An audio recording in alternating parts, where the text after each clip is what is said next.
মানুষের কল্যাণ প্রতিদিন পরিবারের পক্ষ থেকে সকলকে স্বাগত জানাই। দেশ এবং দেশের বাইরে যারা সংযুক্ত হয়েছেন সকলকে আহ, মানুষের কল্যাণ প্রতিদিনের পক্ষ থেকে স্বাগত জানাই। আহ, আমরা 11তম পর্বে আহ, সমসাময়িক বিষয় নিয়ে মানুষের কল্যাণ প্রতিদিনের 11তম পর্বে এই টক শোতে ইতিমধ্যে আমাদের অতিথি হিসেবে সম্মানিত অতিথি হিসেবে অংশগ্রহণ করেছেন। আপনাদের পরিচয় করে দিই। আমাদের প্রধান আলোচক হিসেবে ইতিমধ্যে আমাদের সাথে সংযুক্ত হয়েছেন কালীগঞ্জ উপজেলা স্বাস্থ্য ও পরিবার পরিকল্পনা কর্মকর্তা জনাব ডাক্তার শেখ তৈবুর রহমান। আমাদের সাথে সংযুক্ত হয়েছেন সম্মানিত অতিথি হিসেবে কালীগঞ্জ প্রেস ক্লাবের বারবার নির্বাচিত সম্মানিত সভাপতি জনাব শেখ সাইফুল বারী সপু মহোদয়। আমাদের সাথে অংশগ্রহণ করেছেন আহ, আশাশুনি প্রেস ক্লাবের প্রতিষ্ঠাতা সভাপতি প্রবীণ সাংবাদিক এবং ভালো একজন আলোচক জিএম জনাব জিএম মুজিবুর রহমান মহোদয়। আমাদের সাথে অংশগ্রহণ করেছেন কালীগঞ্জ প্রেস ক্লাবের বারবার নির্বাচিত সাধারণ সম্পাদক এবং কালীগঞ্জ উপজেলা শিল্পকলা একাডেমির সাধারণ সম্পাদক, আহ, দুর্নীতি প্রতিরোধ কমিটি কালীগঞ্জ উপজেলা শাখার সাধারণ সম্পাদক আহ, বিশিষ্ট সাংবাদিক বাবু সুকুমার দাস বাচ্চু মহাশয়। সকলকে মানুষের কল্যাণ প্রতিদিনের পক্ষ থেকে আবারও ধন্যবাদ জানিয়ে আমরা একটু পরিসংখ্যান দিয়েই আমাদের আলোচনা শুরু করতে চাই।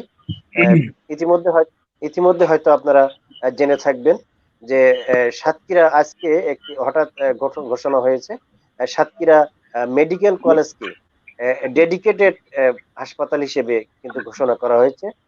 এটি নিশ্চিত করেছেন সাতক্ষীরা মেডিকেল কলেজ হাসপাতালের যিনি তত্ত্বাবধায়ক ডাক্তার কুদরতি খোদা। তো এটি অবশ্যই আমাদের জন্য কিন্তু অনেক ভালো কিছু নয়, কেননা করোনা মহামারী যেভাবে জেঁকে বসেছে এবং সাতক্ষীরায় যেভাবে আহ, এটির বৃদ্ধি পাচ্ছে তাতে করে আমাদের সংখ্যা থেকেই যায়, আমাদের হতাশা কিন্তু আরো জাগ্রত হয়। আপনাদের মাধ্যমে আমি জানিয়ে রাখতে চাই করোনা আক্রান্ত হয়ে এই সাতক্ষীরার 56 জনের মৃত্যু হয়েছে।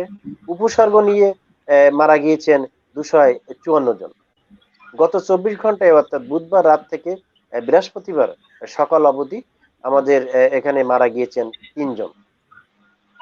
আর সব মিলে 186 জনের নমুনা পরীক্ষা করা হয়েছে।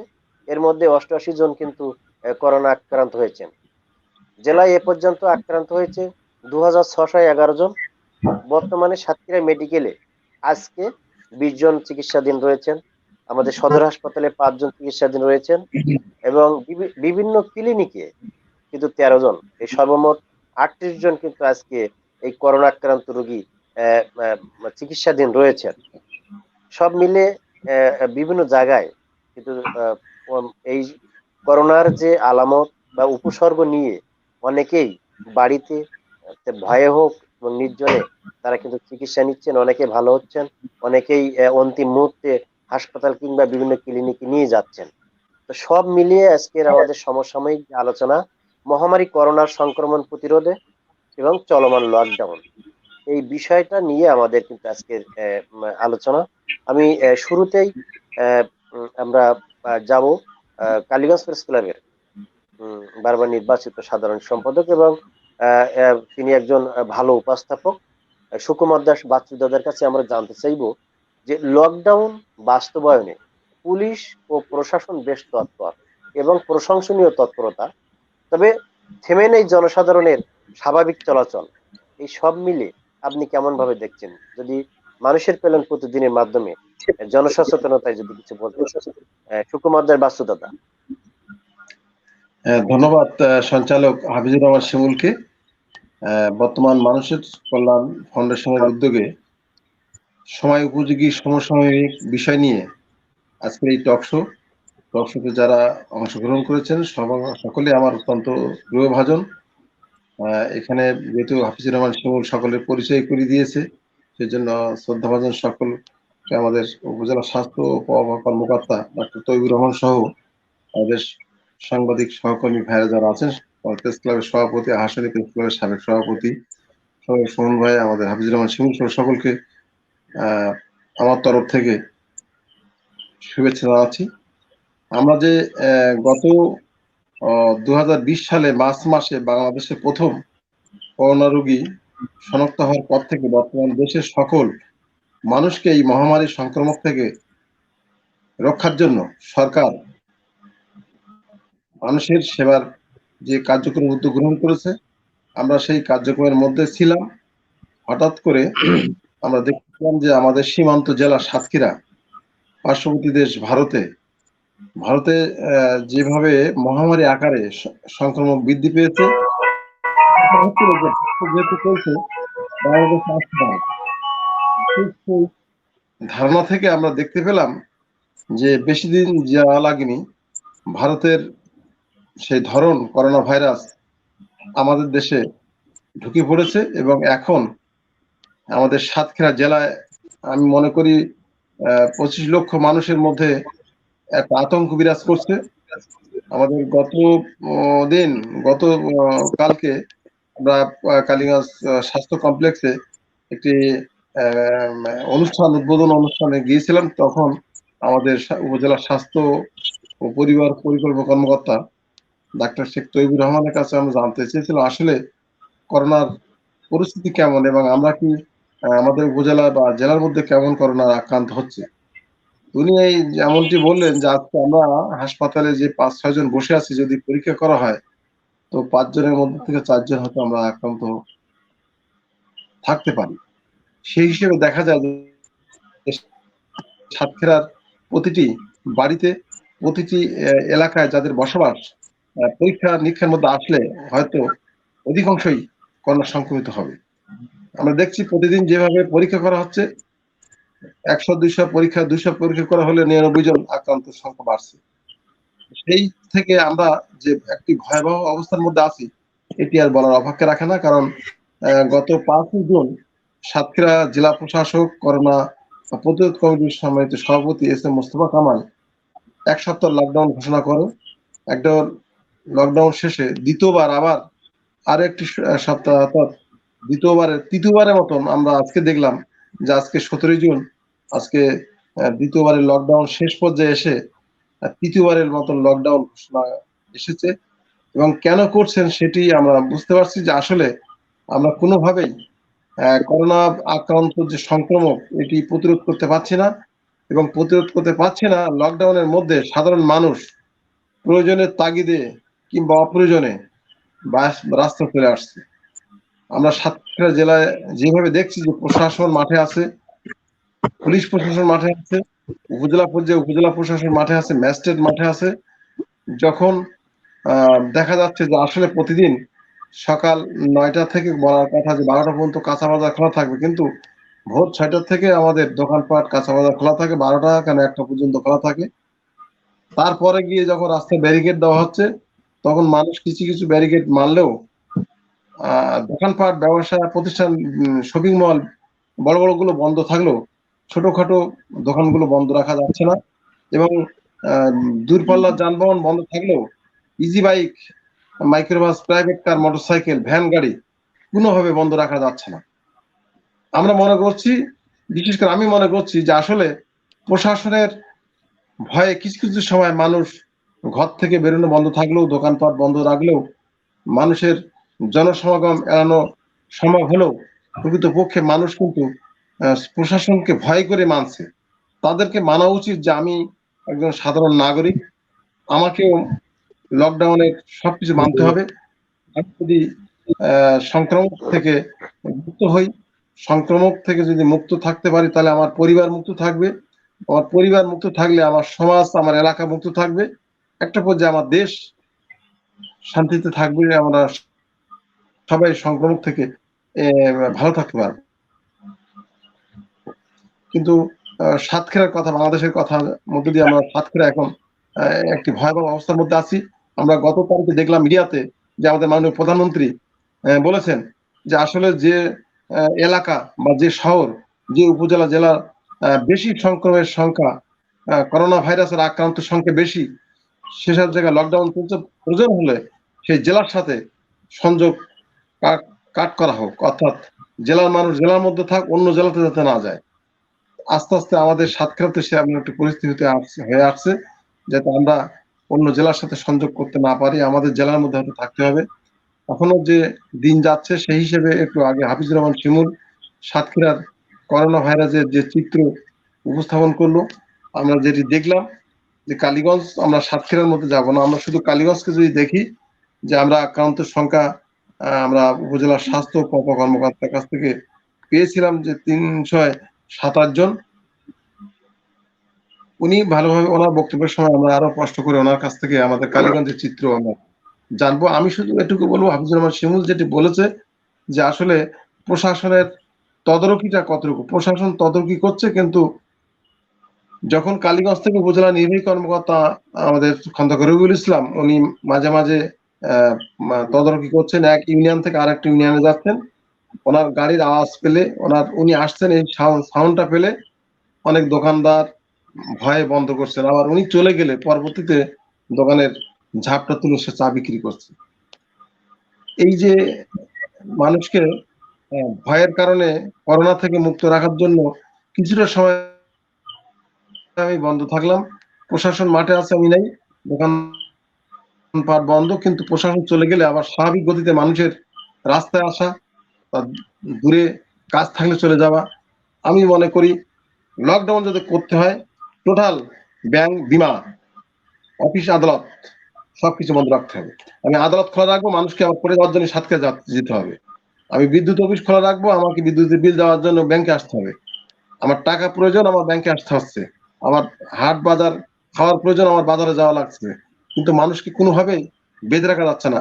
লকডাউনের যে নিয়ম নীতি আছে সেটাকে সঠিকভাবে আমরা মানতে পারছি না। আর না মানার কারণে সংক্রমক যেভাবে বাড়ছে, এই বাধা কোনোভাবে রদ করা যাবে না।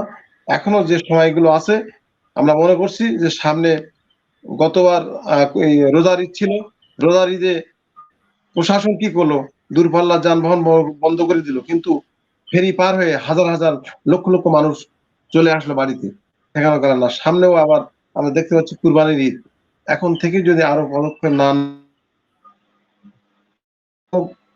ঠেকানো যাবে না, ঠেকানো তো যাবে না, পাশাপাশি আরো বৃদ্ধি হবে। যাই হোক, আমরা আমাদের বাংলাদেশের চিত্র ভালো হলেও সাতক্ষীরার চিত্র অনেকটা ভয়াবহ।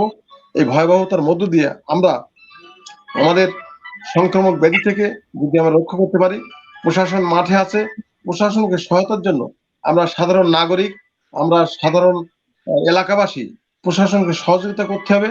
এবং সেই সহযোগিতার মধ্য দিয়ে যারা বাইরে আসবো, মাস্ক পরিধান করতে হবে। বাইরে আসার প্রয়োজন যদি না থাকে, কি কারণে আসছে তার কাছে কৈফিয়ত তলব করার পরে যদি প্রয়োজন দেখা যায় যে তার গুরুত্বপূর্ণ কোনো বিষয় নাই, তাকে জেল জরিমানার ব্যবস্থা করতে হবে। তাহলে মানুষ আরো আইনটাকে ভয় করে, যদি করোনাকালীন সময়ে কিছুদিন লকডাউনটা মানে, সেই মানাটাকে আরো কঠোর হতে হবে। প্রশাসন মাঠে থাকলেও সাধারণ নাগরিক, সাধারণ মানুষ সেটাকে মানছে না। দিন দিন তাদের কাজের তাগিদে, প্রয়োজনীয় তাগিদে গরিব মানুষ তাদের কাজের কথা বলে, সাধারণ মানুষ কাজের কথা বলে রাস্তায় চলে আসছে। এই এই চলে আসাটাকে আমাদের বন্ধ করতে হবে। ধন্যবাদ হাফিজুর রহমান শিমুল এবং যারা শুনছেন। ধন্যবাদ। ধন্যবাদ বাবু সুকুমার দাস বাচ্চু মহাশয়, আপনার কাছে আবার আসবো।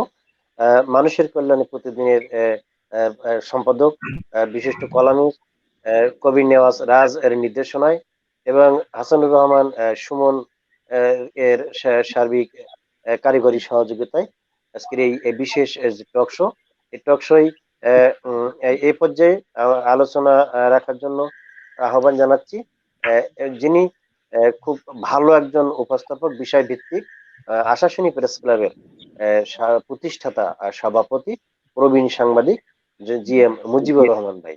আহ, মুজিবুর রহমান ভাই, আপনি ভালো আছেন? হ্যাঁ, আল্লাহর রহমতে ভালো আছি। হ্যাঁ, আপনার তাই কাছে জানতে চাইবো, কঠোর লকডাউনের 14 দিন গত হলো, আগামীকাল হতে আরো 7 দিনের লকডাউন ঘোষণা করেছেন জেলা প্রশাসন। তো এই মতো অবস্থায় করোনা সংক্রমণ রোধে এই লকডাউন কি আসলে কোনো কাজে আসছে? আপনি কি বলবেন আমাদের এই মানুষের কল্যাণ প্রতিদিনের মাধ্যমে সাধারণ জনসাধারণকে আপনি কি বলবেন? সকলকে ধন্যবাদ। করোনা ভাইরাসের কারণে আমরা দীর্ঘদিন যাবৎ চরম বিপত্তির মধ্যে রয়েছি। সরকার প্রশাসন এই বিপত্তি থেকে আমাদেরকে রক্ষার জন্য নানাভাবে কাজ করে যাচ্ছে, যার ভিতরে সর্বশেষ কঠোর লকডাউন ব্যবস্থা করা হয়েছে। লকডাউনের মাধ্যমে কিভাবে এই করোনা ভাইরাসের সংক্রমণ রোধ করা যায় সেজন্য চেষ্টা এবং নির্দেশনা প্রদান করা হয়েছে। কিন্তু যে আমরা না লকডাউনকে সফল করতে দিচ্ছি, না আমরা করোনা ভাইরাস থেকে আমাদেরকে রক্ষার জন্য আমরা চেষ্টা করছি। আজকের দিনে আমরা যদি লক্ষ্য করি, ইতিপূর্বে আপনি উপস্থাপন করেছেন একটা পরিসংখ্যান। আজকে আমাদের আশাশুনিতে এই পরিসংখ্যানটা আমরা আলোচনার আগে আমি দিয়ে নিতে চাই যে সাতক্ষীরা জেলায় যেখানে শনাক্ত হয়েছে এ পর্যন্ত 2611 জন, আর সেখানে আমাদের আশাশুনিতে দ্বিতীয় ঢেউয়ে শনাক্ত হয়েছে 114 জন। গত বছর ছিল মাত্র 41 জন, এবছর সেখানে মাত্র এই কয়েক মাসের মধ্যেই 114 জন করোনা আক্রান্ত হয়েছে। আজকের আমরা এই যে পরিসংখ্যান, এই পরিসংখ্যানটা হলো যারা কেবলমাত্র হাসপাতালে ভর্তি হয়েছে, যাদের তালিকা সিভিল সার্জন মহোদয়ের কাছে আছে, তাদের সংখ্যা। কিন্তু আমরা যদি প্রকৃত সংখ্যা গুনতে যাই, দেখতে যাই, তাহলে অনেক অনেক গুণ বেশি হবে। আমরা আশাশুনির গ্রাম ডাক্তারদের সাথে যারা এই চিকিৎসার সাথে সচরাচর জড়িত কথা বলে দেখেছি যে তারা প্রতিদিন তাদের কাছে রোগীর সংখ্যা অনেক বেড়ে গেছে।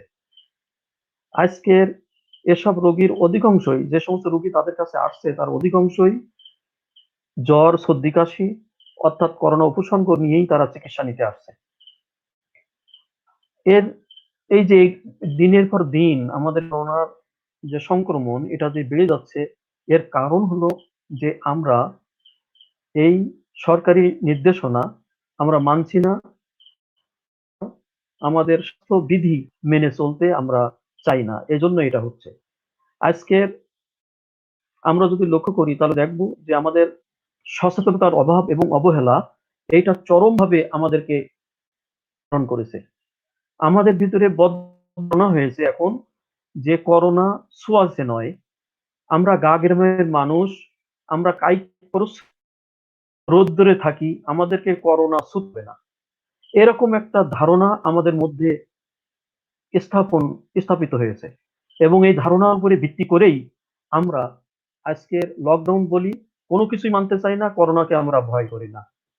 আমরা এমন কথাও আমরা শুনি, আমাদের দেশের ধর্মপ্রিয় মানুষের সংখ্যা বেশি, আমরা এরকম কথাও শুনি যে আল্লাহ রোগ দেওয়ার মালিক, তিনিই রক্ষাকর্তা।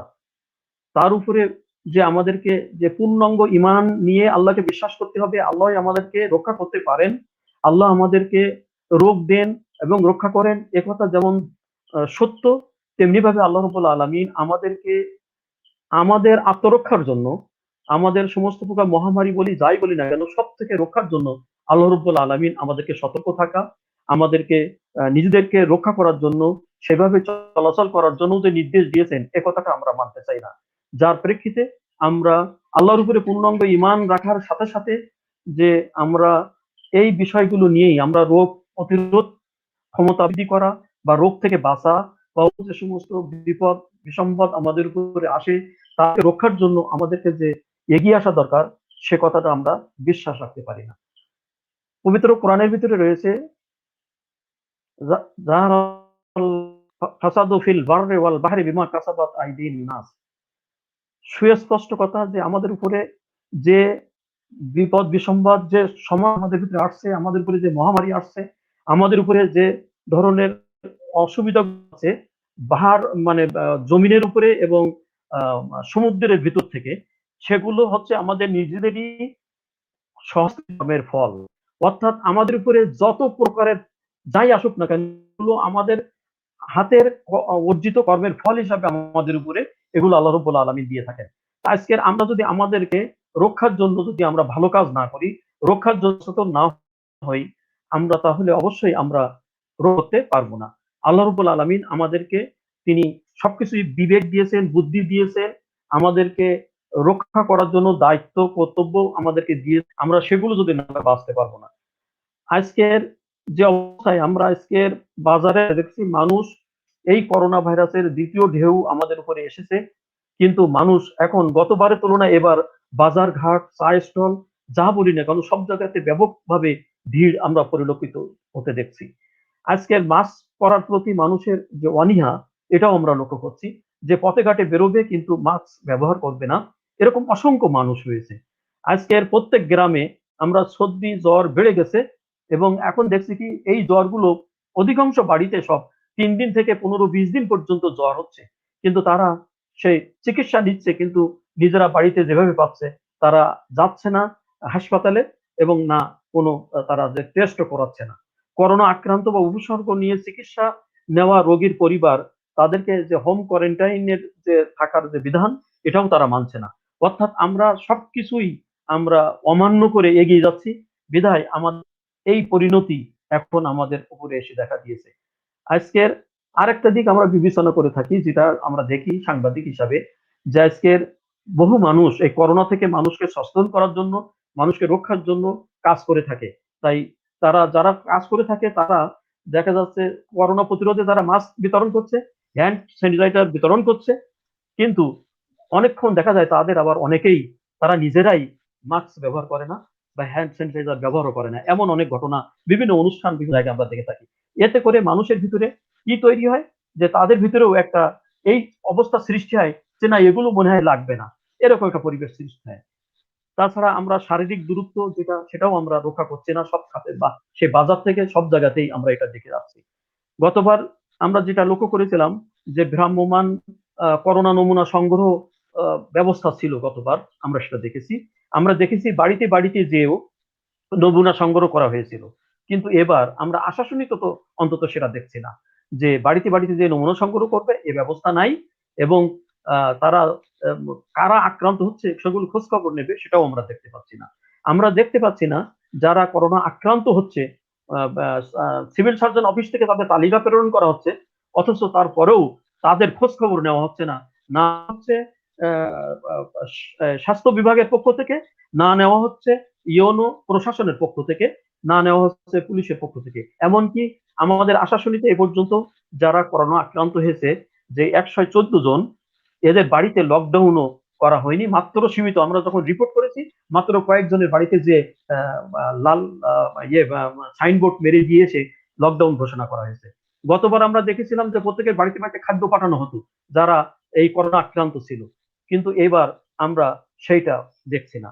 অর্থাৎ সব জায়গাতেই আজকে আমাদের এই যে অনীহা এবং অসচেতনতা তো আছেই তার সাথে, সাথে কার্যক্রমগুলো প্রতিরোধের কার্যক্রমগুলো সেগুলোর ভিতরেও অনেকটা আমরা দেখছি খুবই শিথিলতা।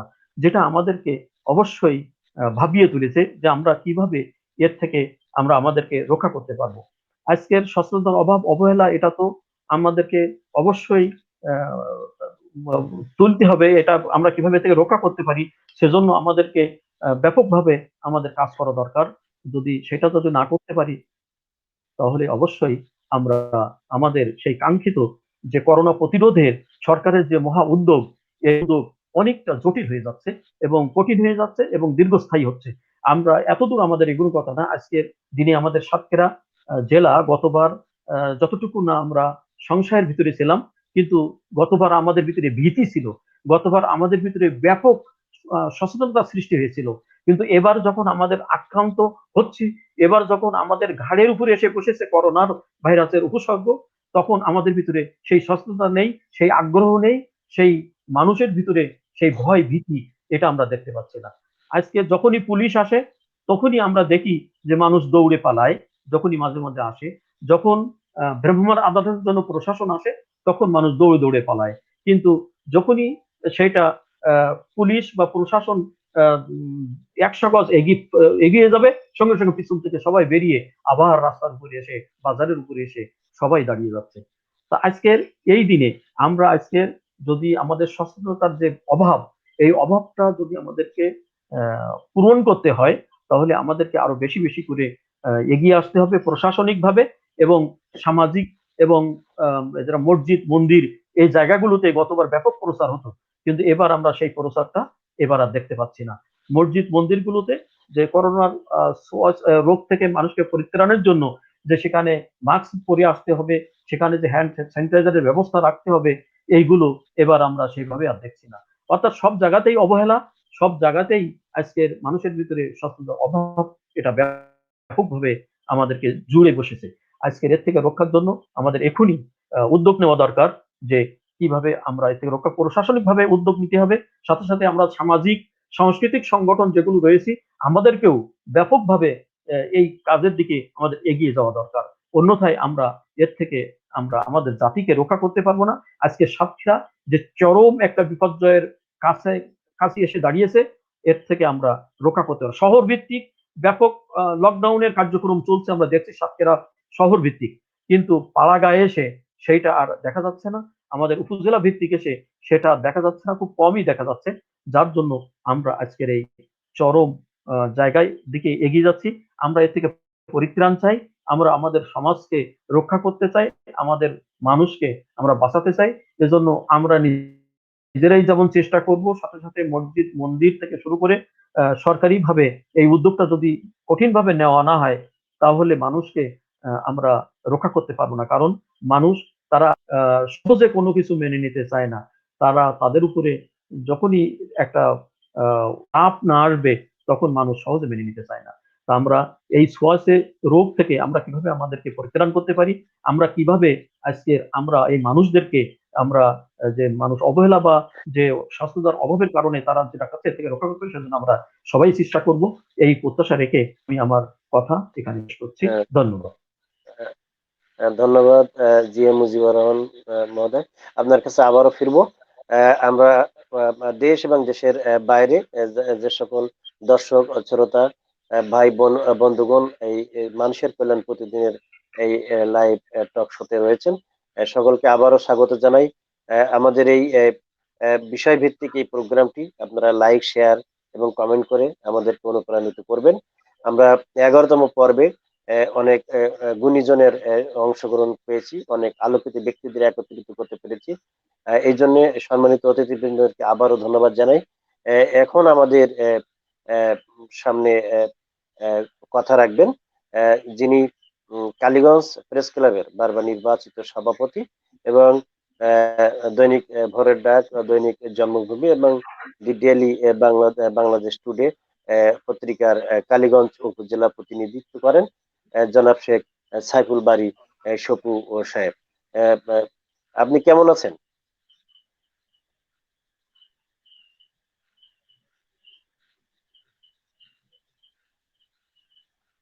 আপনি কি আমাকে শুনতে পাচ্ছেন? হ্যাঁ, শুনতে পাচ্ছি। হ্যাঁ, আপনার আপনি অনেক ভালো উপস্থাপন করবেন। বর্তমানে যে মহামারী করোনা আক্রান্তের সংখ্যা দিন দিন বৃদ্ধি পাচ্ছে, তো এই বৃদ্ধি পাওয়া থেকে আহ, এই সংক্রমণ রোধে আপনি আমাদের কি পরামর্শ দিবেন যদি বলতেন? ধন্যবাদ। মানুষের জন্য কল্যাণ ফাউন্ডেশন কর্তৃক আয়োজিত আজকের এই টকশোয় সঞ্চালনার দায়িত্বে আছেন আমাদের সকলের সুপরিচিত একজন উপস্থাপক, সাংবাদিক হাফিজুর রহমান শিমুল। আছেন আমাদের লিপি নূর শাহজি। আজকের অনুষ্ঠানের প্রধান আলোচক হিসেবে আছেন আমাদের কালীগঞ্জ স্বাস্থ্য পরিবার পরিবার কর্মকর্তা ডাক্তার শেখ তৈবুর রহমান। আছেন আমাদের আশাশুনির প্রবীণ সাংবাদিক, আমাদের সকলের শ্রদ্ধেয় সাবেক সভাপতি মুজিবর ভাই। আছেন আমাদের কালীগঞ্জ প্রেস ক্লাবের সুযোগ্য সাধারণ সম্পাদক সুকুমদ্দার বাচ্চু সহ মানুষের জন্য ফাউন্ডেশন যারা আজকের আয়োজন করেছে তাদেরকে ধন্যবাদ জানাই। আসলে অত্যন্ত গুরুত্বপূর্ণ বিষয় নিয়ে আজকে যে টকশোয়, এখানে যারা আমার আগে যে দুইজন বক্তা অত্যন্ত গুরুত্বপূর্ণ বক্তব্য রেখে গেলেন। আসলে করোনার বর্তমান যে প্রেক্ষাপট, এটা আস্তে আস্তে অত্যন্ত ভয়ঙ্কর দিকে যাচ্ছে। আমরা বিশেষ করে যারা এই আমরা বর্ডার বেল্টে যারা এখানে বসবাস করি, বাংলাদেশের কয়েকটি ডিস্ট্রিক্টকে ইতিমধ্যে আপনারা জানেন সরকার বেছে নিয়ে এবং সেই সব এলাকায় সেই জেলাগুলোকে স্পেশালি জেলা প্রশাসকের মাধ্যমে আজকে লকডাউন দিয়ে আজকে আমরা যারা কিভাবে আমাদের এই করোনাকে সংক্রমণকে কমানো যায় তার জন্য অক্লান্ত পরিশ্রম করছেন। আসলে বাস্তব কথা বলতে গেলে আজকে দেখেন যে লকডাউন কি লকডাউন হচ্ছে, আমি মনে করি আমার দৃষ্টিতে এটা তামাশা হচ্ছে। লকডাউন ঘোষণা করছে, কিন্তু আজকে সকাল থেকে 12টা পর্যন্ত যে অবস্থা, আজকে বাজারে গেলে বাজার করা যায় না মানুষের ভিড়ে। আজকে বিভিন্ন রাস্তাঘাটে গাড়ি ঘোড়া যে অবস্থা, হয়তো আমাদের জেলা ভিত্তিক বড় মানে যানবাহনগুলো চলছে না, কিন্তু জেলার বাইরে যে যানবাহনগুলো মানে আপনার স্বাস্থ্য বিধি মেনে যেভাবে গাড়ি চালানোর কথা, যাত্রী নেওয়ার কথা, সেগুলো সঠিকভাবে নেওয়া হচ্ছে না। ভাড়া নেওয়া হচ্ছে দ্বিগুণ, কিন্তু যাত্রী নেওয়া হচ্ছে আপনার ওই একটা সিটির পর একজন বসার কথা, কিন্তু দেখা যাচ্ছে একই সিটি দুইজন। তাহলে এই যে ঘোষণা দিয়ে লকডাউন ঘোষণা দিচ্ছে, গাড়ি চলবে আপনার অন্য সবকিছু চলবে, আবার এদিকে লকডাউন, এটা কি তামাশা ছাড়া কিছু না। আজকে আপনি দেখেন যে কথা বললেন যে আমাদের যদি সত্যিকার অর্থে আমাদের করোনা সংক্রমণ কমাতে হয়, তাহলে সব ক্ষেত্রে আজকে তো স্কুল বন্ধ রেখে, কোর্ট বন্ধ রেখে আজকে আমরা করছি, কিন্তু অন্য সবকিছু চলছে। এভাবে তো হবে না। আজকে লকডাউন করতে গেলে আমাদেরকে সরকারের যে পরিকল্পনা, আজকে স্বাস্থ্য মন্ত্রণালয় নিয়ে আজকে দেখেন সংসদে সবাই তোপের মুখে স্বাস্থ্যমন্ত্রী, যে স্বাস্থ্য ব্যবস্থার চরম একটা অবহেলা, তাদের সেই দিক নির্দেশনা ঠিক মতন পালন হচ্ছে না। আজকে আমরা মনে করি যদি সরকারের সদিচ্ছা আছে, প্রশাসন যেভাবে চেষ্টা চালিয়ে যাচ্ছেন লোকালি ভাবে, আমরা দেখেছি বিগত দিনগুলো আর এখন বর্তমানে এবার যে দ্বিতীয় ঢেউয়ে আমরা যার ভিতরে আছি, আজকে আমাদের কালীগঞ্জের বিশেষ করে আমাদের উপজেলায় আমরা দেখেছি যে 12টা পর্যন্ত দেখেছি চরম মানে লোকজনের একটা গ্যাদারিং, 12টার পরে আবার রাস্তাঘাট ফাঁকা, দোকানপাট। এবার মোটামুটি প্রশাসন খুব শক্তভাবে এগুলো পালন করছে। আমরা যদি একটু নিজেরা সচেতন হই, যে করোনা যদি নিজেরা সচেতন না হই, যে কথা আমাদের মজিবর ভাই বা আমাদের সুকুমার দাস বলে গেলেন, যে আমরা আসলে প্রশাসনকে ভয় করে লাভ নেই, এটা আমার নিজের আত্মরক্ষার জন্য। যদি আমাকে রক্ষা না করতে পারি, আমার পরিবারকে রক্ষা না করতে পারি, তাহলে কি করে সম্ভব? আজকে আমরা সেই জন্য আমরা মাস্ক পরবো, যেগুলো বিধি নিষেধগুলো আছে এগুলো যদি পালন করি, তাহলে আমি মনে করি যে আজকে যে করোনা যেভাবে এগিয়ে মানে যেভাবে বৃদ্ধি পাচ্ছে, হয়তো এটা রোধ করা সম্ভব হবে। আমরা সারাদিন বাইরে গেলাম না, সারাদিন ঘরে থাকলাম, এটা তো 10 মিনিটের ব্যাপার। আমরা যাচ্ছি বাজারেতে আসছি, দেখা যাচ্ছে করোনা রোগীর থেকে আমরা এই জিনিসটা নিয়ে আমরা চলে আসছি, তা আমাদের কোনো লাভ হচ্ছে না। এই জন্য আমাদেরকে সচেতন হতে হবে, এবং পাশাপাশি যদি মানে সরকারি যে নীতিমালা যেগুলো দিচ্ছে এগুলো যেন পালন করি, তাহলে আজকে আমরা এটা মানে আমাদের সংক্রমণ আমাদের কমবে বলে আশা করি। আর বিশেষ করে আজকে জানেন যে আমরা যারা বর্ডার বেল্টে আছি, আজকে যেভাবে যে সাতক্ষীরা যে দাদা আমাদের সঞ্চালক হাফিজুর রহমান শিমুল শুরুতে বললেন, যে আজকে পর্যন্ত দেখেন আজকেও সারা দেশে 63 জনের আজকে মারা গেছে এবং প্রায় 4000-এর মতন আক্রান্ত হয়েছে। যত দিন যাচ্ছে বাড়তি আছে, বাড়বে। এর জন্য আমরা যদি সচেতন না হই, বারবারই একটি কথা, এখানে করোনা কি হবে না হবে, যদি একটাই কথা যে আমরা সচেতন হতে হবে, এছাড়া কোনো বিকল্প নেই। আর যেহেতু ভ্যাকসিন আমরা দিয়েছি, অনেকে ভ্যাকসিনের প্রতি অনীহা ছিল, আজকে দেখেন যারা ভ্যাকসিন দিয়েছে তারাও আক্রান্ত হচ্ছে। এখানে কি সবাই বলছে যে না, এটা দিলে সংক্রমণটা শরীরে ছড়ায় কম। যেহেতু এই বিষয়ে আমাদের ডাক্তার সাহেব আছেন অভিজ্ঞ, আমাদের টিএইচি সাহেব, তার কাছে আমরা বক্তব্য শুনবো। আমি আশা করবো আজকে যে মানুষের জন্য ফাউন্ডেশন যে উদ্যোগ নিয়েছে, গতদিনে আমাদেরকে টক শোতে ডাকছিলেন, আজকেও আসছি।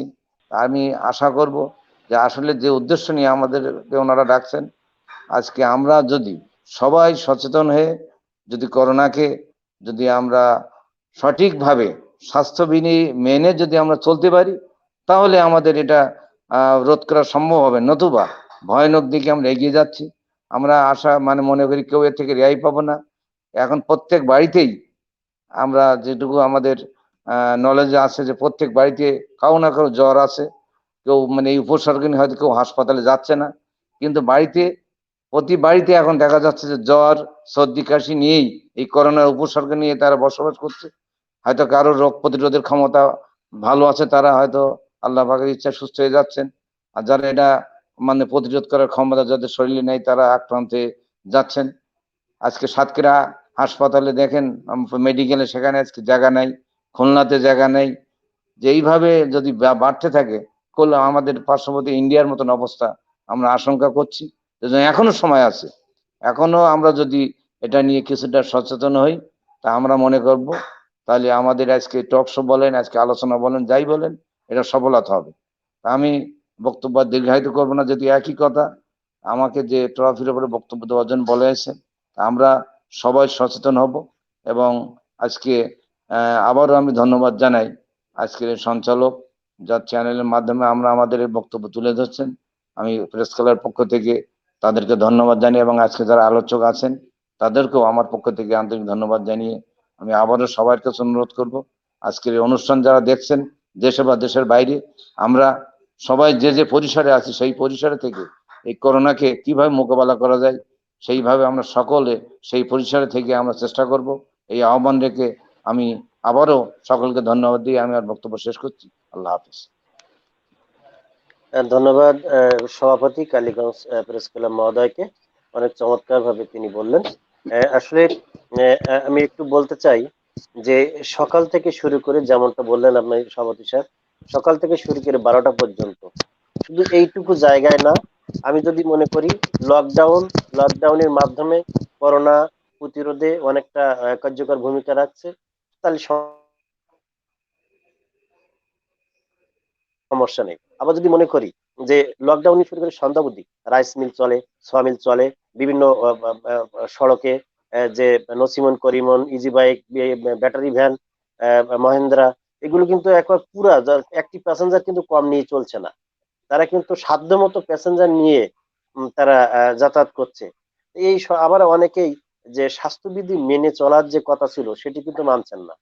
আবার সকালে যদি আমরা লক্ষ্য করি বাজারে, মাছের ছেটে বা বিভিন্ন ব্যস্ততম যে বিপণী বিতান বা সব জায়গাগুলো এ কিন্তু পূর্বের ন্যায় স্বাভাবিক রয়েছে। তাহলে আমি যদি সচেতন না হই, আমি যদি স্বাস্থ্যবিধি মেনে না চলি, আমি যদি সরকারের নির্দেশিত যে লকডাউন কি কারণে এটি যদি আমার উপলব্ধিতে না আসে, তাহলে ক্ষতিগ্রস্ত আমি হব। এই যে জনসচেতনতা, এই জনসচেতনতা আসলে আমাদের আর কখন হবে, কবে হবে? একটি পরিবারে যখনই করোনা আক্রান্ত হচ্ছে, আশেপাশের মানুষগুলো সজাগ হয়ে ওই বাড়ি আর যাস না, ও অমুকের করোনা আক্রান্ত হয়েছে, এই যে একটা ভীতি, এই ভীতিটা আসলে যদি দীর্ঘমেয়াদী থাকতো, তাহলে আমার মনে হয় এই করোনা অনেকাংশে কমে যেত। আবার একজন মানুষ সে করোনা আক্রান্ত হয়ে মারা গেলে তার ধারে মানুষ যায় না, কিন্তু এই জায়গাটা উপলব্ধি হয় না যে আমিও যদি এমন আক্রান্ত হতে পারি। আমি যেভাবে চলছি, আমি মাস্ক পরিধান করছি না, আমি স্বাস্থ্যবিধি মেনে বাইরে থেকে এসে হাত সাবান দিয়ে পরিষ্কার করছি না, কমপক্ষে 20 সেকেন্ড বা 30 সেকেন্ডের যে হাত পরিষ্কার করে আমি আমার পরিবারের আম, সাথে মিশবো, উঠবো, এই যে প্রয়াস, এইটি যতক্ষণ না পর্যন্ত না আসবে, আমার মনে হয় আপনার অনেক চমৎকার ভাবে বলছেন যে এই যে স্বাস্থ্যবিধি মেনে চলা এবং সরকার যে লকডাউনের যে আসলে বাস্তবতা দেখা আমাদের জরুরি। আমাদের সাথে যুক্ত হয়েছেন আমার সহকর্মী, সে নেট সমস্যার কারণে একটু পরে এসেছেন, আমাদের লিপিনুর সাহাজি। তিনি মানুষের কল্যাণ প্রতিদিনের আমার সহকর্মী সঞ্চালক। লিপি, আপনি কেমন আছেন?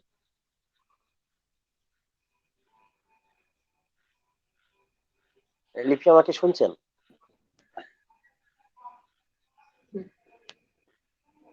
কথা শোনা যায় না তো। সম্ভবত নেটওয়ার্কের সমস্যা। তিনি নেটওয়ার্কের সমস্যার কারণেই অনেক দেরিতে আমাদের সাথে যুক্ত হয়েছেন। তো আমরা এখন প্রধান আলোচক, যিনি বর্তমান সময়ে অতি ব্যস্ততম সময় পার করছেন এবং করোনা মহামারীর যে সম্মুখ সারির যোদ্ধা যাকে বলি, কালীগঞ্জ উপজেলা স্বাস্থ্য ও পরিবার পরিকল্পনা কর্মকর্তা, সুযোগ্য কর্মকর্তা জনাব ডাক্তার শেখ তৈবুর রহমান। তিনি অনেক ব্যস্ততম সময় কিন্তু উপেক্ষা করে আমাদের মানুষের কল্যাণ প্রতিদিনের এই আয়োজনে যুক্ত হয়েছেন। এর জন্য তাকে আবারও ধন্যবাদ জানাই। আহ, আর সেই সাথে সাথে আমাদের সম্মানিত অতিথিবৃন্দ ইতিমধ্যে যারা বক্তব্য রেখেছেন, চমৎকার কথা উপস্থাপন করেছেন এবং এই জনসচেতনতার যে আহ, আহ্বান, সেটি কিন্তু প্রত্যেকের বক্তব্যের মধ্যে রয়ে গেছে। আপনার কাছে জানতে চাইবো যে করোনা উম, সংক্রমণ প্রতিরোধে করণীয়টা কি এবং আক্রান্ত রোগীর প্রাথমিক চিকিৎসা কি, যদি মানুষের কল্যাণ প্রতিদিনের মাধ্যমে আমাদের জানাতেন। ডাক্তার শেখ তৈবুর রহমান রবি।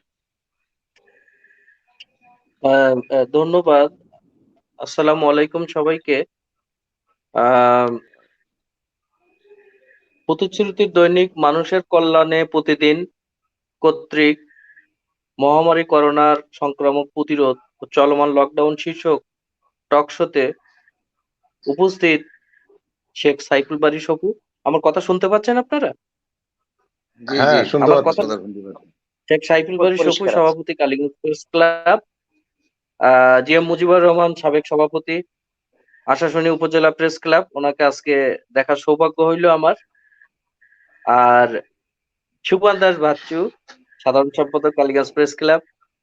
এছাড়াও দুইজন সঞ্চালক, আমাদের হাফিজুর রহমান শিমুল এবং সাংবাদিক সাতক্ষীরা জেলা প্রতিনিধি মানুষের কল্যাণে প্রতিদিন, এবং লিপিনুর শাহজি, যিনি যোগদান করেছেন, যার কথা এখনো পর্যন্ত শোনা যাচ্ছে না নেটওয়ার্কের প্রবলেমের জন্য।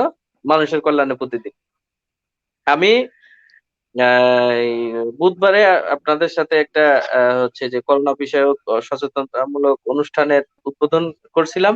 আমি বর্তমানে এখন জেলার বাইরে অবস্থান করতেছি, সরকারের একটা প্রোগ্রামে এসেছি ঢাকাতে। ঢাকা থেকেই কথা বলছি আপনাদের সাথে, যে ইনফেকশন প্রিভেনশন এন্ড কন্ট্রোল শীর্ষক একটা সেমিনারে গুলশানে যোগদান করার জন্য এসেছি। এই করোনা কালীন সময়ে এই করোনা পরিস্থিতি হচ্ছে যে ইনফেকশন এবং প্রিভেনশন করার জন্য।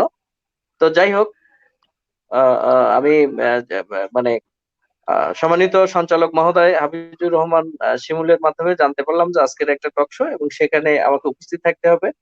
তো সে সময় আমি বেশ কর্মব্যস্ত ছিলাম, তার ডাকে সেভাবে সাড়া দিতে পারি নাই। শেষের দিকে এসে একটু সাড়া দিছি আর কি। চিন্তা করতেছিলাম যদি বেঁচে থাকি ইনশাল্লাহ কথা হবে। তো যাই হোক, আপনাদের সবার কথা আমি শ্রবণ করার চেষ্টা করেছি, যতটুকু শুনছি বুঝছি সে আলোকেই আমি কিছুটা উত্তর দেওয়ার চেষ্টা করছি। আগে মানে আমার কালীগঞ্জ উপজেলা স্বাস্থ্য কমপ্লেক্স, মানে কালীগঞ্জ থানার একটা চিত্র, সার্বিক একটা চিত্র আমি বলতে চাচ্ছি। সেটা হচ্ছে যে এই পর্যন্ত সেই 2020 সাল থেকে যে টোটাল আক্রান্ত হয়েছে আমার এখানে 327 জন। এটা হচ্ছে যে কিন্তু আরটিপিসিআর এর রিপোর্ট। এছাড়াও আপনারা জানবেন যে 9 তারিখ থেকে শুরু করেছি আমরা উপজেলা স্বাস্থ্য কমপ্লেক্সে আপনার র্যাপিড অ্যান্টিজেন ফর কোভিড-19। সেখানে কিন্তু এ পর্যন্ত আমরা 109 জনকে পরীক্ষা করেছি। সেখান থেকে আমরা 59 জন কিন্তু পজিটিভ আসছে। তার মানে 327 যোগ 59 আজকে পর্যন্ত। এখন কথা হচ্ছে যে এই 59 জন যে আপনার র্যাপিড অ্যান্টিজেনের মাধ্যমে যে মানে স্ট্রিপ দিয়ে যে পরীক্ষাটা করা হয়েছে, এখান থেকে কিন্তু যে কিছু রোগী যারা নেগেটিভ আসবে তাদেরকে কিন্তু আমরা আবার অবশ্যই আমরা আরটিপিসিআর এর আন্ডারে নিয়ে আসতে হবে আমাদেরকে। এখন যে সম্মানিত মানে আমাদের বাচ্চুদা সাধারণ সম্পাদক সাহেব যে কথা বলছিলেন, যে কালকে যখন আমরা বসে আমাদের রুমে যখন কথা বলছিলাম, তখন উনি কিন্তু একটা কথা আমার কাছে জিজ্ঞাসা করছিলেন, সেই কথাটা উনি এখন বললেন যে এখানে যে আমরা 5 জন আছি, পরীক্ষা করলে হয়তো 4 জনই পজিটিভ আসবে। কথাটা উনি উত্তম কথাই বলছেন। আমি ওভাবেই কিন্তু বলছিলাম, যেমন আজকে আমি পরীক্ষা করেছি র্যাপিড অ্যান্টিজেন হসপিটালে কালীগঞ্জ উপজেলা স্বাস্থ্য কমপ্লেক্সে 7 জন, তার ভিতর থেকে কিন্তু 5 জন পজিটিভ আসছে।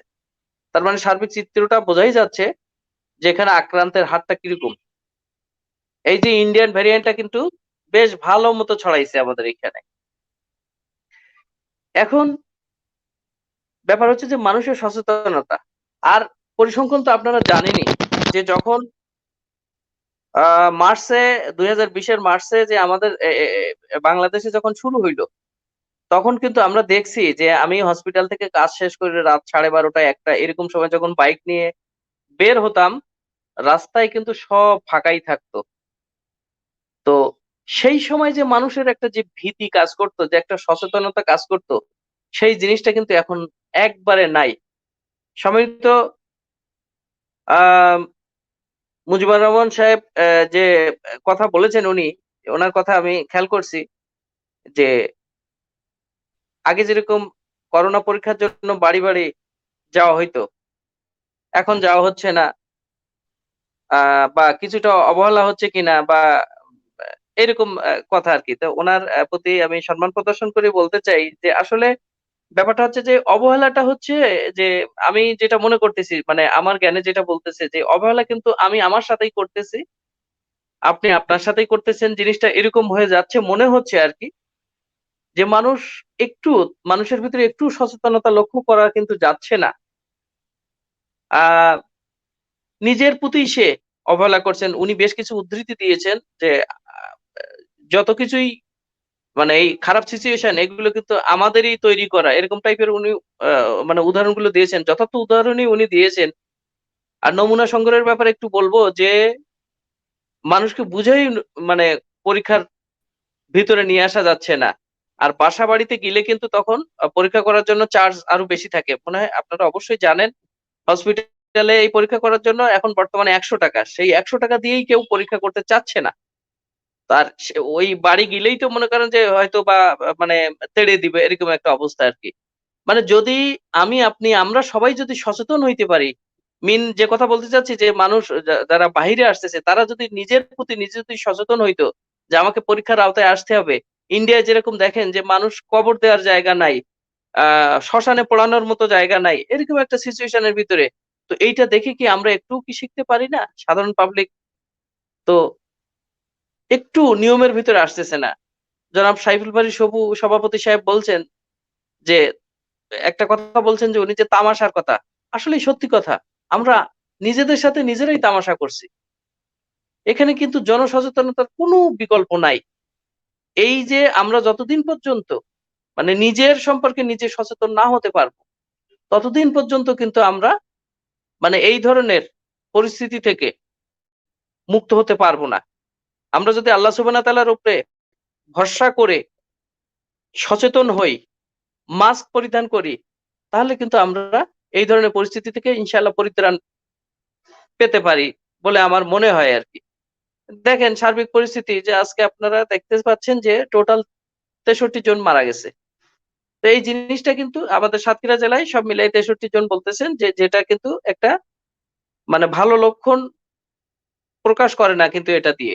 যে এই মরার সংখ্যা দেখেও মানুষের একটু সচেতন হওয়া উচিত বলে আমি মনে করি। তারপরে আমাদের সম্মানিত সঞ্চালক এবং সাংবাদিক সাহেব যেটা বলছেন যে মারা যাওয়ার পরে তখন কি করতেছে যে মানুষজন তার বাড়ির পাশে যাচ্ছে না। এ মরছে, অমুক করছে, তমুক করছে। কিন্তু এজন্য যে নিজের সচেতন হওয়া দরকার, সেই দিকে একটু কারুর কোনো ভ্রুক্ষেপ নেই, কারুর কোনো খেয়াল নেই। হসপিটাল আসার সময় দেখতে পাচ্ছি যে রাস্তা দিয়ে আসার মতো অবস্থা থাকতেছে না। বাজারে একজন আরেকজনের গায়ের উপরে বাজার করতেছে। মুখে মাস্ক নেই। মাস্কের কথা বললে যেন মুখের দিকে তাকায় একটা হাসতেছে।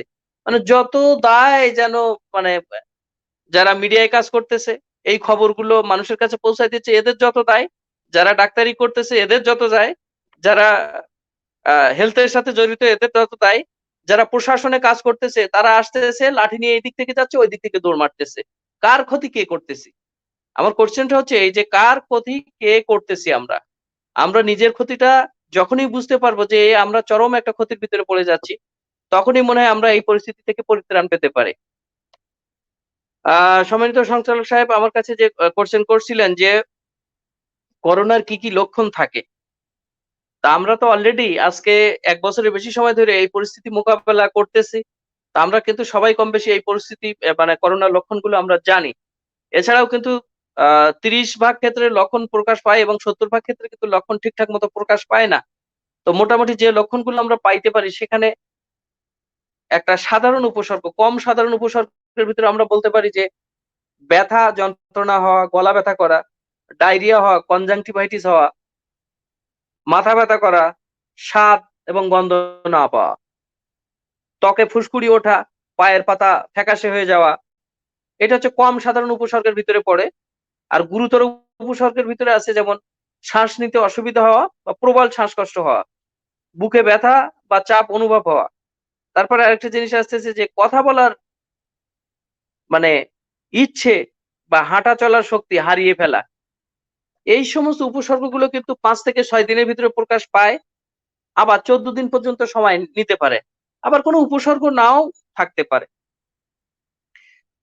আর চিকিৎসার ব্যাপারে জিজ্ঞাসা করছেন, তো চিকিৎসাও আমার মনে হয় যে আমরা মোটামুটি সবাই মানে করোনার সাধারণ চিকিৎসা সম্পর্কে অবগত আছি। তো চিকিৎসা বিষয়ে বলার আগে একটু বলতে চাই আমি যে আপনারা সবাই অবগত আছেন যে আজকে মনে হয় সারা পৃথিবীতে আক্রান্ত মনে হয় 17.7 কোটি, মৃত্যু মনে হয় যে 38.3 লাখ এরকম। আর বাংলাদেশে হচ্ছে যে টোটাল আক্রান্ত 8.37 লাখ, সুস্থ হচ্ছে যে 7.74 লাখ এবং মৃত্যু হচ্ছে 13,282 জন। তো হয়তো বা আবার অনেক ক্ষেত্রে হয় কি যে দেখা যাচ্ছে যে অনেকে আছে যে আপনার গোপন করে, মানে হিস্ট্রি গোপন করে, যার কারণে মানে সঠিক সংখ্যাটা পাইতেও আবার কষ্ট হয় যে কেউ একজন করোনা উপসর্গ বা করোনা নিয়ে মারা গেছে, সেটাও কিন্তু নিয়ে আমরা লুকোচুরি করতেছি, যার কারণে সঠিক সংখ্যা পেতেও আমাদের বেশ বেগ পাইতে হয়, বেশ কষ্ট হয়। আমরা অনেকের সাথে যোগাযোগ করতেছি, যেমন আমাদের এখন যে হসপিটালে যে আরটি পিসিআর এ যে পরীক্ষাগুলোর জন্য পাঠাবো, তার আগে হচ্ছে যে আমরা র‍্যাপিড অ্যান্টিজেন ফর কোভিড-19 করব। তো র‍্যাপিড অ্যান্টিজেন করার সময় যাদেরকে ইতিমধ্যে একটু আগে আমি এই কথাটা বলছি যে পজিটিভ যাদের আসবে তাদের আর পরীক্ষার দরকার নাই, কিন্তু যারা নেগেটিভ আসবে তাদেরকে কিন্তু স্যাম্পল নিয়ে আরো 100 টাকা দিয়ে তাদেরকে ওই পরীক্ষার স্যাম্পলটা আবার আরটিপিসিআর সাতক্ষীরা মেডিকেল কলেজ, যেটাকে আপনারা জেনে থাকবেন যে ডেডিকেটেড করা হয়েছে করোনা চিকিৎসার জন্য, সেখানে পাঠানো হয়। তো সেই ক্ষেত্রে কিন্তু যদি এরকম দামি পরীক্ষা করতে হয় তাহলে 200 টাকা লাগবে। তো এই কথাটা বলার উদ্দেশ্যটা হচ্ছে এই যে মনে করেন যে আমি পজিটিভ আসলাম হচ্ছে যে আপনার র‍্যাপিড অ্যান্টিজেন পরীক্ষায়, আমার সাথে যারা থাকবে তাদের যদি কোনো ধরনের কোনো একটু উপসর্গ দেখা দেয় তাদেরকেও ওই পরীক্ষার আওতায় নিয়ে আসতে হবে। এটাকে আমরা বলতে চাচ্ছি যে কন্টাক্ট ট্রেসিং। এবং এই যে রুগী আসতেছে সেই রুগীর বাড়ি যদি কেউ অসুস্থ থাকে, হালকা জ্বর সর্দি কাশি বা গন্ধ না পাওয়া, এই জাতীয় রুগীকেও কিন্তু কন্টাক্ট ট্রেসিং এর আওতায় নিয়ে আসতে হবে। আমরা এত বুঝাচ্ছি যে ইতিমধ্যে কিন্তু আমার হসপিটালে মাত্র 2 জন চিকিৎসক নিয়ে আমি কাজ করতেছি। খুব একটা মানে বাজে সময় পার করতেছি যে এখান থেকে ডাক্তার নিয়ে মানে আপনার করোনা হসপিটাল ঢাকাতে ডিএনসিসি তে এখানে মানে নিয়ে আসা হয়েছে। তো তারপরে আমাদের মাননীয় প্রাক্তন স্বাস্থ্যমন্ত্রী ডাক্তার আফামুল উল্লাহ স্যারের মাধ্যমে যোগাযোগ করে আমি মানে খুব চেষ্টা করতেছি, হয়তো খুব শিগগিরই আমরা ওই যে ডাক্তারদেরকে উঠাই নিয়েছিল ঢাকায় তাদেরকে হয়তো খুব শিগগিরই ইনশাআল্লাহ আমরা ফেরত পারবো। স্যার খুব চেষ্টা করতেছেন ফিরাই দেওয়ার জন্য।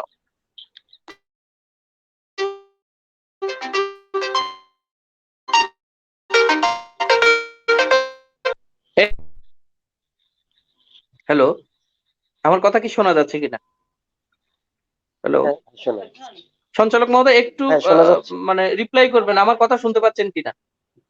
হ্যাঁ, শোনা যাচ্ছে, আপনি বলুন। হ্যালো, জি, জি, জি, শুনতে হ্যাঁ, আপনার কথা শুনতে পাচ্ছি, আপনি বলুন। হ্যালো, শুনতে পাচ্ছি। শোনা যাচ্ছে।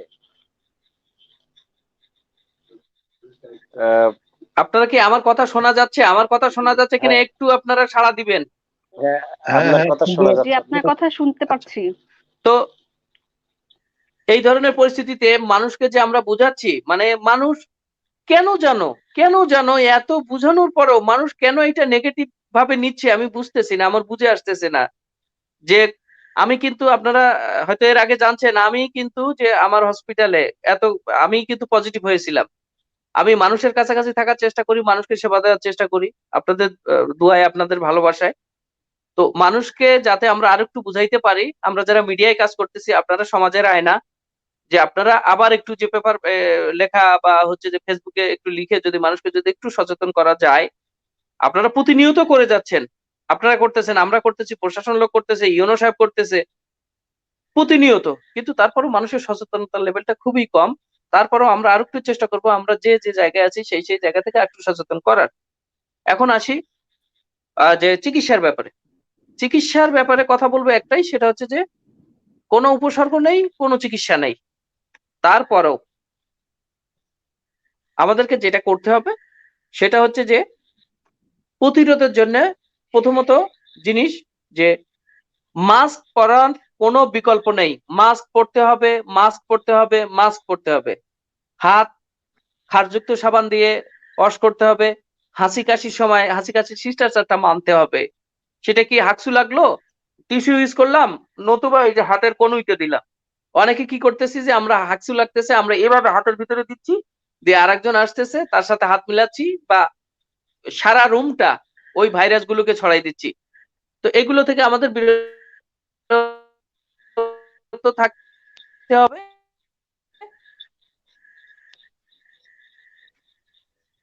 এগুলো থেকে আমাদেরকে বিরত থাকতে হবে, এগুলো থেকে আমাদেরকে বিরত থাকতে হবে এবং হচ্ছে যে যদি উপসর্গ দেখা দেয় সেই ক্ষেত্রে আমরা যদি জ্বর আসে তাহলে পরে আমরা প্যারাসিটামল জাতীয় ঔষধ, যেটাকে বাজারে আমরা নাপা নামে পাইতে পারি, ওটা খাইতে পারি, এইস নামে পাইতে পারি, ওটা খাইতে পারি।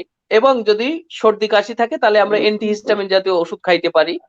অ্যান্টিহিস্টামিন অনেক ধরনের ওষুধ আছে, দিপা, রূপা, অ্যালসেট, এই জাতীয় ওষুধগুলোকে আমরা খেতে পারি। এটার জন্য অ্যাকচুয়ালি তেমন কোনো অ্যান্টিবায়োটিকের প্রয়োজন হয় না। যদি এর সাথে নিউমোনিক কন্ডিশনটা দেখা দেয় তাহলে পরে আমরা সেই ক্ষেত্রে কিছু অ্যান্টিবায়োটিক ব্যবহার করতে পারি। তবে নিজে নিজে কখনোই মাতব্বরি করা উচিত না। একজন রেজিস্টার্ড চিকিৎসকের পরামর্শ নেওয়াই উচিত। আমাদের হটলাইন নাম্বারটা দেয়া আছে,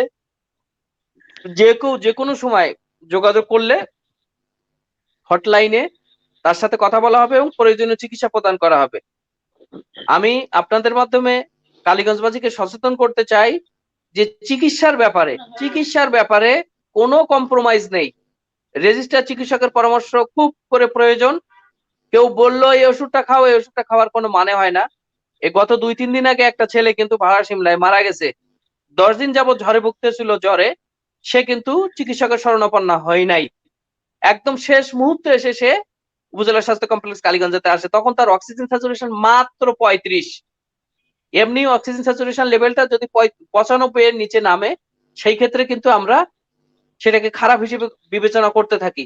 আর সেখানে সে যখন আসছে তখন তার অক্সিজেন স্যাচুরেশন লেভেল হচ্ছে 35। তাহলে চিন্তা করতে পারতেছেন যে এই 10 দিন সে বাড়ির পাশের কারুর না কারুর কথা শুনছে, কোনো না কোনো কোয়াকের কথা শুনছে, কোনো না কোনো দোকানদারের কথা শুনছে, এছাড়াও হয়তো বাড়ির অন্য কারোর কথা শুনছে, করে কি করছে যে চরম একটা শেষ সীমার দিকে সে চলে গেছে। আলটিমেটলি কি হয়েছে, তার জীবনটা চলে গেছে। তো জীবন নেওয়ার মালিক আল্লাহ, দেওয়ারও মালিক আল্লাহ, কিন্তু আল্লাহ সুবহানাহু ওয়া তাআলা প্রত্যেককে সচেতন হইতে বলছেন, সচেতন থাকার জন্য বলছেন। এজন্য আপনাদের মাধ্যমে আবারও কালীগঞ্জবাসীকে আমি সচেতন করতে চাই যে কোনো ধরনের পরিস্থিতিতে, যে কোনো ধরনের শরীর খারাপ বা যে কোনো ধরনের কিছুতে আপনারা হসপিটালের সাথে যোগাযোগ করেন। এখানে যে কয়জন আছে সে কয়জনই আপনাদের সেবায় সর্বাত্মকভাবে নিবেদিত প্রাণ থাকবে, এই আশা আমি ব্যক্ত করতেছি। আর যদি দেখেন যে শ্বাসকষ্ট খুব তীব্র হচ্ছে, বুক প্রচন্ড রকমের ব্যথা করতেছে, সেই ক্ষেত্রে তখন corona dedicated hospital Satkhira medical কলেজে যেতে হবে।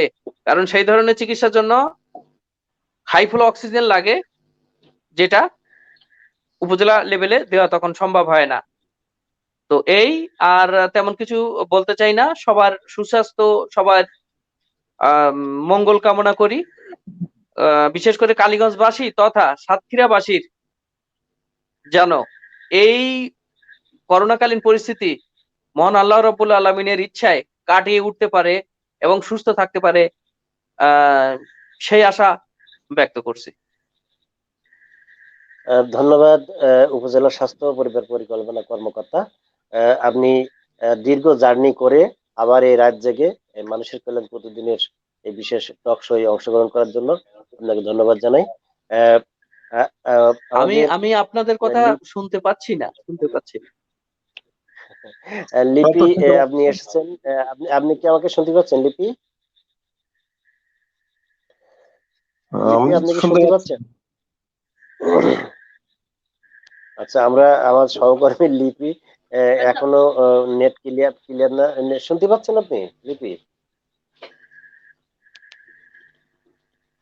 জি আচ্ছা, আমাকে আরেকদিন শুনতে শুভেচ্ছা পাচ্ছেন? বিনিময়, হ্যাঁ হ্যাঁ আপনাকে হ্যাঁ শুনতে পাচ্ছি। আপনি অন্তত শুভেচ্ছা বিনিময় করেন শেষ বেলায়। হ্যালো, আমরা আর একটু করে লিপি, আপনি আমাদের সম্মানিত অতিথিবৃন্দের সাথে একটু শুভেচ্ছা বিনিময় করেন লিপি। আচ্ছা, আমি নেট সঞ্চালকের দৃষ্টি আকর্ষণ করছি, হাফিজুর রহমান শিমুল। আমাকে দাদা বলুন। একটু হ্যাঁ একটা আমাদের আমরা 30 সেকেন্ড একটু সময় দিন। আমরা আমরা আমরা একটি ভালো পর্যায়ে পার করছি। এখন আমি একটু আলোচনায় আহ্বান করছি কালীগঞ্জ প্রেস ক্লাবের সাধারণ সম্পাদক সুকুমার দাস বাচ্চু। আপনি আবার ঘন্টাখানি বলুন। লাগবে দাদা। এক ঘন্টা কাজে যাচ্ছে না, আমরা শেষ পর্যায়ে এসে গেছি। আজকের একটি আলোচনা খুব চমৎকার আলোচনা হয়েছে, সবাই ভালো ভালো পরামর্শ দিয়েছে, কথা বলেছে। আমাদের এতক্ষণ আমরা টিএসি সাহেবের কাছ থেকে খুব মূল্যবান কথাও শুনেছি। উনি ঢাকাতে বসে আমাদের এই প্রোগ্রামে অংশগ্রহণ করেছে। আমি যেটা বলতে চাচ্ছি যে আমরা গতকালকে হাফিজুর রহমান শিমুল ছিল, আমরাও সেখানে ছিলাম। যে মেসেজটি দেওয়া দরকার, এটি নিউজে আমরা নিয়ে আসছিলাম যে যেহেতু সাতক্ষীরা জেলা এখন করোনা ভাইরাসের সংক্রমণ বৃদ্ধি পাওয়ায় তৃতীয় ধাপের মতন লকডাউন শুরু হয়েছে, এবং আমাদের গ্রামগঞ্জে আশেপাশে বাড়িতে আমরা দেখতে পাচ্ছি অনেকেই করোনা ভাইরাসে আক্রান্ত হয়েছে, এখান থেকে খুলনায় সাতক্ষীরা নিয়ে যাচ্ছে। আবার লাশ মাটি দেওয়ার জন্য এলাকায় নিয়ে আসছে, কিন্তু প্রশাসন জানে না। অনেক সময় প্রশাসনের তদারকিতে লাশটি কিংবা দাহ করা হোক বা কবর দেওয়া হোক, দেওয়া দরকার। তো আমরা গত 2-3টা লাশ এলাকায় আসছে, কিন্তু প্রশাসন জানে না। দ্বিতীয়ত, আহ, আমাদের যদি এলাকায় যদি কেউ করোনা ভাইরাসে দুস্থ অসহায় পরিবার আক্রান্ত হয়ে থাকে, গতকালকে আমাদের তারালী ইউনিয়নের চেয়ারম্যান, উপজেলা আওয়ামী লীগের সাধারণ সম্পাদক এনামুল হোসেন ছোট, তার কার্যালয়ে কালীগঞ্জ পিজিপি ব্লাড ব্যাংকের উদ্যোগে এবং করোনা এক্সপার্ট টিমদের সহযোগিতায় এলাকার দানশীল ব্যক্তিদের আর্থিক সহায়তায় এখানে কিছু অক্সিজেন, অর্থাৎ জরুরিভাবে চিকিৎসা সেবা দেওয়ার জন্য তাদেরকে ফ্রি, একদম বিনামূল্যে বাড়িতে পৌঁছে দেওয়ার জন্য যে উদ্যোগটা গ্রহণ করেছেন, কালকে উদ্বোধন হয়েছিল। তো আমি আজকের এই আলোচনার মাধ্যমে সকলকে জানাতে চাই, কালীগঞ্জবাসী সহ সকলকে, যে কালীগঞ্জে পিজিপি ব্লাড ব্যাংকের উদ্যোগে যে করোনাকালীন সময়ে করোনা সেবা, চিকিৎসা সেবা দেওয়ার জন্য ব্লাড ব্যাংক যে ফ্রি চিকিৎসার জন্য তাদের যে অক্সিজেন মজুত রাখা আছে, তারা প্রাথমিক পর্যায়ে 10টি সিলিন্ডার রেখে দিয়েছেন। এবং কালীগঞ্জে বা আশেপাশে কোথাও যদি মানুষের প্রয়োজন থাকে, তাদের সাথে যোগাযোগ করলে সরাসরি তারা বাড়িতে পৌঁছে দিয়ে চিকিৎসা সহায়তা করবে। আমি একটু আগে আমার একজন সহকারী বন্ধু, আমরা কালকে নিউজ করেছিলাম, সেটি দেখে তার অক্সিজেন প্রয়োজন, তার বাড়িতে তার ওয়াইফ এখন দুরবস্থার মধ্যে, কালীগঞ্জের গণপতি গ্রামে আবু তাহের, সে জানালো যে আমার ওয়াইফের অবস্থা খারাপ, এখনই আমার গ্যাস সিলিন্ডার দরকার। আমি তাকে মেসেজটা দিলাম এবং সরাসরি এখন ব্লাড ব্যাংক উপদেষ্টা আমাদের তারালি ইউপি চেয়ারম্যান এনামুল হোসেন ছোটর সাথে যোগাযোগ করার জন্য পরামর্শ দিয়েছি। তো যাই হোক, আমি আজকে এই আলোচনার উপযুক্ত সময়ের মধ্যে এই মেসেজটি দিলাম। আমরা এখনো যে ভয়াবহতার মধ্যে আছি, আগামী দিনগুলো লকডাউনের যে নিয়ম নীতি, এটিকে মানার জন্য যে করণীয়, সেটি আমরা নিজেরাই আরো উদ্যোগী হব। পুলিশ এবং প্রশাসন মাঠে থাকলেই লকডাউন আমরা গুরুত্ব দেই, আর ওনারা না থাকলে সাধারণ মানুষ লকডাউন দেয় না। সাধারণ নাগরিক হিসেবে প্রত্যেকের দায়িত্ব নেওয়া উচিত। ধন্যবাদ। ধন্যবাদ সুকুমার দাস বাসুদা, অনেক চমৎকার ভাবে বলছিলেন। আপনাকে সহ সকলকে অবহিত করতে চাই যে গতকালকে যে অক্সিজেন সিলিন্ডার যে উদ্বোধন হলো, আজকে কিন্তু সন্ধ্যায় আমার বিষ্ণুপুর ইউনিয়নে কিন্তু এমার্জেন্সি ভাবে সেখান থেকে একটি অক্সিজেন সিলিন্ডার নিয়ে আপনার সবাই চিনেন যে মাহবুবুর রহমান, হোগলায় বাড়ি, সে খুবই অসুস্থ, আর ওই সিলিন্ডার কিন্তু এনে আপাতত এ করা হয়েছে। এখন কালীগঞ্জ স্বাস্থ্য কমপ্লেক্সে তাকে একটু আগে নিয়ে পৌঁছেছে। সে হাসপাতালে আছে আপাতত। তো ওই অক্সিজেন সিলিন্ডার কিন্তু আসলে কাজে লাগছে। ওই এলাকার ধনাঢ্য ব্যক্তি এবং যারা সচ্ছল, তারা এগিয়ে আসুন। আহ, এই যে কখন কার কোন সময় প্রয়োজন হবে যে অক্সিজেন সিলিন্ডার, এটি কিন্তু আমি আসলে আমি এখন একটা প্রশ্ন সময় করতে চাচ্ছি, আমাদের টিএইচএ সাহেবের কাছে সরকারি ভাবে আমাদের হাসপাতালে অক্সিজেনের কোনো ব্যবস্থা আছে কিনা, এমার্জেন্সি কোনো? 10টা সিলিন্ডার আছে আমার, 10। 10? বাহ বাহ, খুব ভালো। ফাইন। এখানে আপনার ভালো একটি প্রশ্ন করলেন প্রেস ক্লাব সভাপতি সাহেব। আর আমাদের স্বাস্থ্য কর্মকর্তা তিনি জবাবও তাৎক্ষণিক দিয়ে দিলেন। এটি আমাদের কালীগঞ্জবাসীর জন্য আসার কথা, অনেক প্রাপ্তির কথা, যে তাৎক্ষণিকভাবে এই এই যে লাগে এটি পেয়ে যাবে। আর মুজিবর ভাই যদি আমাদের সাথে কিন্তু ওটা এখন শেষ অক্সিজেন বেলায় পাইতে কিন্তু যদি একটু মানে সমস্যা, বুঝতে পারছেন? অক্সিজেন পাইতে কিন্তু রিফিল করতে কিন্তু বেশ সমস্যা হচ্ছে, হ্যাঁ, বেশ পাইতে হুম। জটিলতা হচ্ছে আর কি। এটা তারপরেও যতক্ষণ ধন্যবাদ। আছে জি ততক্ষণ মুজিবুর চেষ্টা করব। ধন্যবাদ। জি আপনার মুজিবুর রহমান। আন্তরিকতা আছে এবং এটা আশা করি আমরা হুম। আপনার হ্যাঁ, মাধ্যমে সে সেবাটা পাবো। জি ইনশাল্লাহ। সবাইকে ধন্যবাদ জানিয়ে আমি আমার দ্বিতীয় পর্বে দু একটি কথা বলতে চাচ্ছি। আমরা এতক্ষণ যাবৎ যে আলোচনা শুনলাম এবং আমরা যে অবস্থা সম্পর্কে যা জানি, তাতে এখন আমাদের বার্তা একটাই, সেটা হলো এই যে লকডাউন বাস্তবায়ন করতেই হবে, মানুষকে ঘরে রাখতে হবে। সাথে সাথে আমাদের মানে সবাইকে স্বাস্থ্যবিধি মেনে চলতে হবে। এর কোনো বিপরীত আর কিছুই নাই, আমাদের এটা মানতেই হবে। আর এজন্য আমাদের যেটা প্রয়োজন সেটা হলো এই যে আমাদের মানুষকে ঘরে রাখতে গেলে তাদের ঘরে থাকার উপযুক্ত পরিবেশ তৈরি করতে হবে। ঘরে থাকার উপযুক্ত পরিবেশ বলতে আমরা সাধারণত জানি যে আমাদের দেশে অধিকাংশ মানুষ শ্রমজীবী, আমাদের দেশে অধিকাংশ মানুষ খেটে খাওয়া। এই শ্রমজীবী খেটে খাওয়া মানুষদেরকে যদি ঘরে রাখতে হয়, তাহলে তাদেরকে অবশ্যই সহায়তার প্রয়োজন দেখা দেয়। আজকের আমরা বিগত সেশনে গত বছর আমরা দেখেছিলাম মানুষকে যথেষ্ট সহায়তা দেওয়া হয়েছিল, এবছর সেটা আমরা উপলব্ধি করতে পারছি না। তাই আজকের এই টকশোর মাধ্যমে আমরা আহ্বান জানাবো যে আমাদের কাজহারা শ্রমিক এবং মানুষদের সহায়তা দানের ব্যবস্থা করা হোক, এটা আমাদের অতীব জরুরি। সাথে সাথে আমাদের আরেকটা দিক যেটা বিবেচনায় রাখা দরকার, যে আমরা জানি যে কোনো কাজ যখন সহজে হয় না, তখন কঠোরতা অবলম্বন করতে হয়। আজকের লকডাউন বাস্তবায়নে যখন সহজে হচ্ছে না, তখন অবশ্যই প্রশাসনিক এবং পুলিশের মাধ্যমে আমাদের কঠোর হতে হবে এবং এই কঠোরতা অবলম্বনের মাধ্যমেই আমরা যথেষ্ট ফল পেতে পারি। আজকের আমাদের সহজে মিটছে না, কঠোর হওয়ার জন্য আমরা কি করণীয় সেটা করার আহ্বান জানাবো। আজকের আমরা একটা জিনিস লক্ষ্য করছি, বর্তমানে এই লকডাউনের সময় আমরা যে দোকানপাট বন্ধ, মেশিন তারপরে মিল কারখানা এগুলো সব বন্ধ, ফলে শ্রমিকরা শ্রমবঞ্চিত হয়েছে এবং অসহায় হয়ে পড়েছে। সুতরাং তাদের এই অসহায়তাকে আমাদেরকে দেখা দরকার, কিভাবে তাদের আমরা সহায় হতে পারি, এটা সরকারকেই দেখতে হবে আমাদেরকে বেশি করে। এরপরে একটা জিনিস যেটা মানুষের উপরে এখন চরম ভাবে দেখা দিয়েছে, সেটা হলো এই, মানুষ যখন আয়ক্ষম নেই, যারা আয় বঞ্চিত, এই সময় মানুষের একটা সমস্যায় তুলে ধরেছে যে ব্যবসায়ীরা, অর্থাৎ অধিকাংশ দোকানগুলোতে এখন হালখাতা হচ্ছে। প্রত্যেকটা উপজেলাতে এখন দোকানে হালখাতা, একটা ব্যক্তির কাছে যে টাকা তারা পাবে, যদি সে হালখাতা না করে তাদের উপরে চড়াও হচ্ছে এবং মানুষ এখন চরম একটা বিপর্যয়ের মধ্যে রয়েছে। এই দিকগুলো দেখার দরকার। সাথে সাথে কেন্দ্রীয় গুলোতে সরকারিভাবে অনেক জায়গায় বিয়ে হচ্ছে, কালীগঞ্জে কালকে এই অনুসারে 50,000 টাকা জরিমানাও করেছে। আমাদের বাল্য বিবাহ বন্ধ করছে ঠিকই গতকালকে।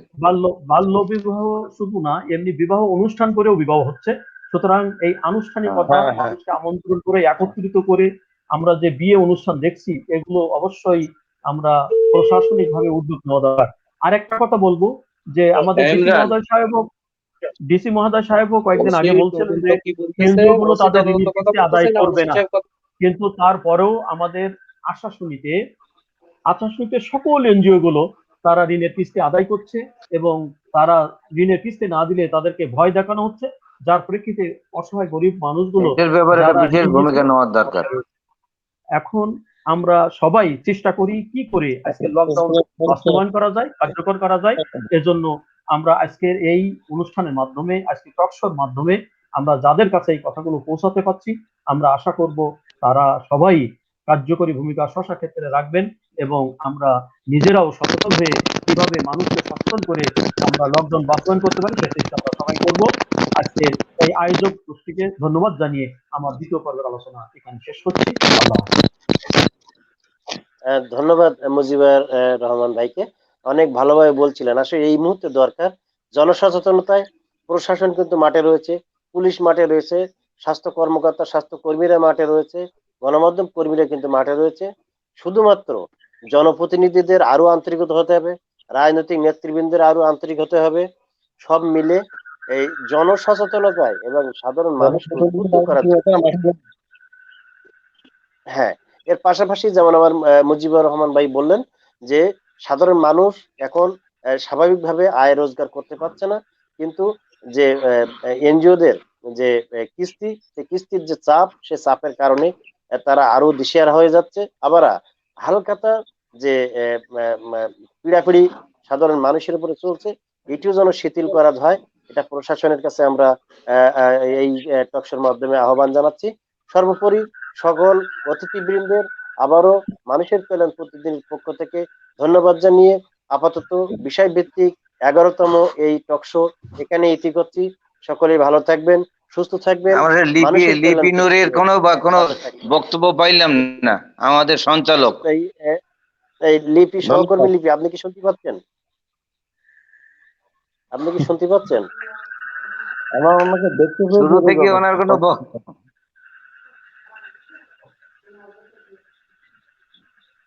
জি জি, যদি ওনার কথা আমরা শুনতে পাচ্ছি না। শোনা যাচ্ছে না, পরবর্তী দিনে আজকে থাক, আগামীতে হবে। পরবর্তী দিনে আরেকদিন আমরা হবে আর কি। তার কথা শুনবো। সকলেই ভালো থাকবেন, মানুষের কল্যাণ জি, প্রতিদিনের ধন্যবাদ সাথে থাকবেন। আজকে ধন্যবাদ। সঞ্চালক ধন্যবাদ। এবং সবাই।